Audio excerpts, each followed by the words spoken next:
Welcome to StoryLab. This week, we're talking about humility, while we take a look at the story of a really unusual breakfast.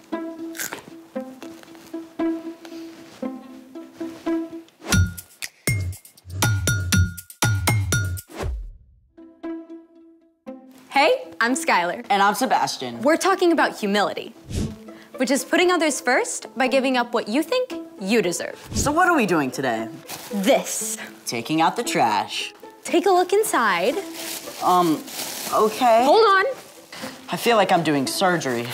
Go ahead. 1 banana peel, eggshell, more eggshells, I like omelets. coffee grounds. Dark roast. This is the way. Ooh. Why are we doing an archaeological dig of your breakfast? Not just my breakfast. Let me guess, you lost a contact? Nope. I give up.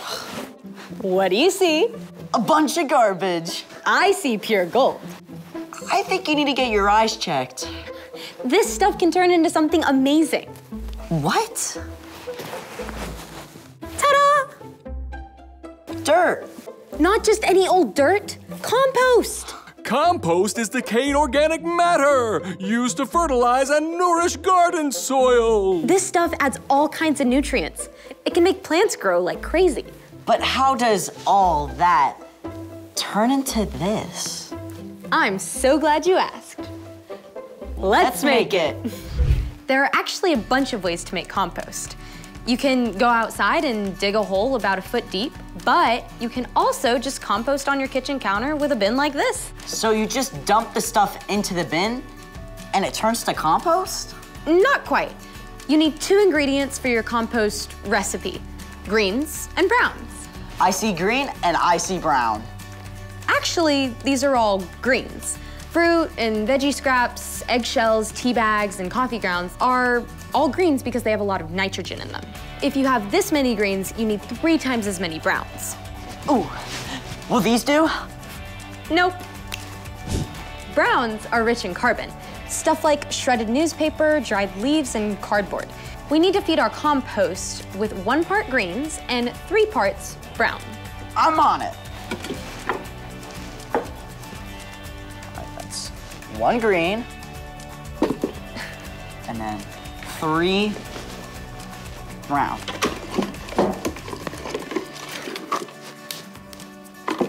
There we go. Now we keep doing that, right? Yep. 2 2. and 3. And then we need 1 of this. Yes. Well, it is basically garbage. That's it?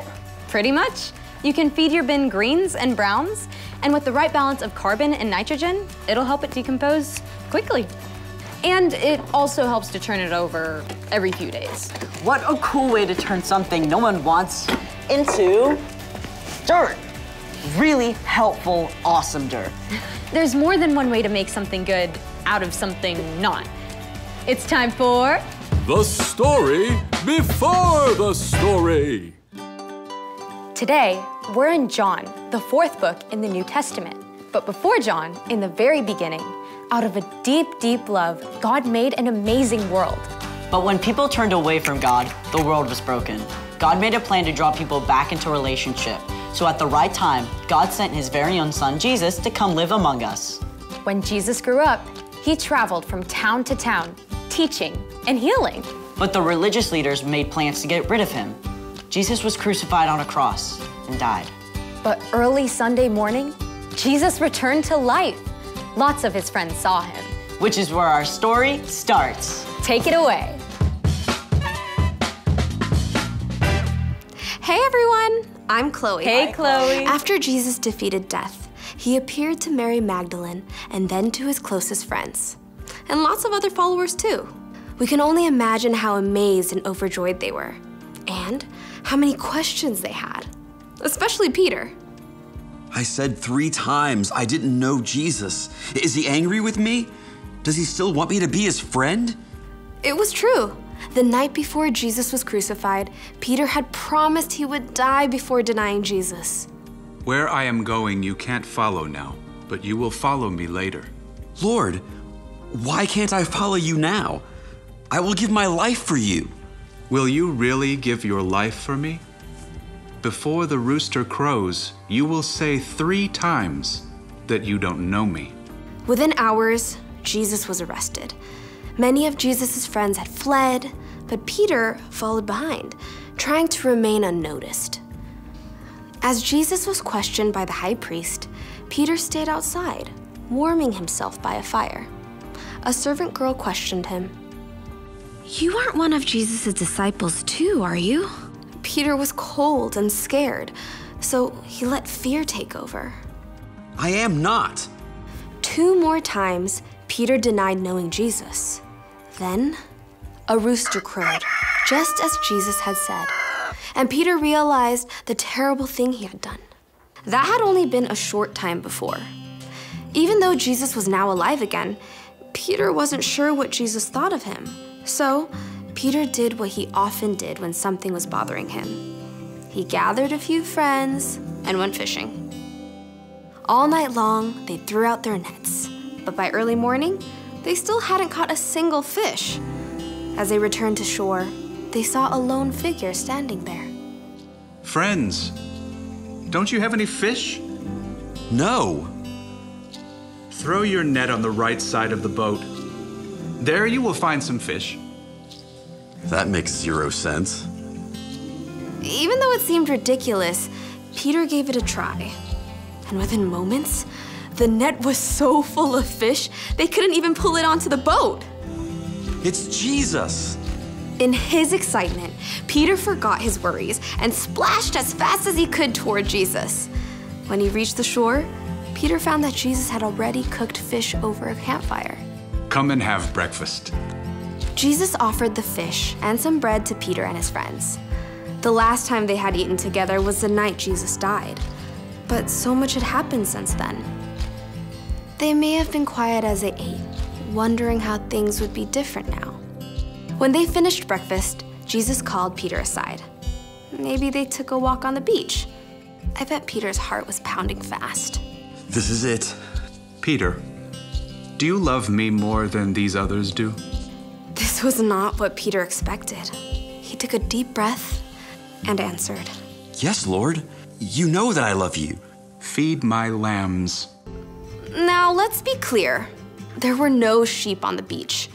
Jesus didn't mean for Peter to take some lambs out into a field of green grass. But many times, Peter had heard Jesus call himself the Good Shepherd, while the people around him were like sheep. Jesus wants me to take care of the people who follow him. Again, Jesus asked, Peter, do you love me? Yes, Lord. You know that I love you. Take care of my sheep. Peter was getting anxious again. Why had Jesus asked a second time? Didn't Jesus believe him? A third time, Jesus asked, Peter, do you love me? Lord, you know all things. You know that I love you. Feed my sheep. Peter was frustrated that Jesus kept repeating this until he realized. Jesus has asked me 3 times if I love him. Maybe that's once for every time I said I didn't know him. Jesus had not only forgiven Peter, Jesus was inviting Peter to care for all the people who would follow Jesus now and in the years to come. Following Jesus wouldn't be easy, but it would be worth it. Every step of the way. The end.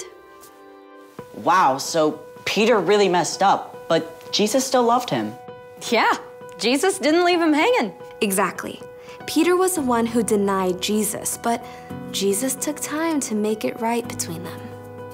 So, what's our part in the story? Well, if someone wrongs you, it's super easy to stay mad. But even if you feel like you have a right to stay mad, humility means choosing to forgive and make things right. Maybe your friend didn't call and invite you to their house on Saturday like they said they would. Instead of being mad and refusing to talk to them until they talk to you first, you can go to your friend. You can tell your friend you were hurt, but still care about them and want to hang out. Or your big sister promised to give you a ride to school, but she left early, and you had to wait for the bus in the rain. Instead of giving your sister the cold shoulder, go to her. Tell her that it wasn't okay, but you still love her. And if you are the one who hurt someone else, it's just as important to make things right with them. This is not easy stuff. But it's super important. You're absolutely right. See you next time. Bye, Chloe. So here's the thing. Put others first by making things right. Got it. Do you think Peter and Jesus composted their breakfast leftovers? No idea. Hold on a sec. All right. She looks hungry. Apple core? Nom, nom, nom, nom, nom, nom, nom, nom. Thank you. Thanks for joining us in the Story Lab. See you next time.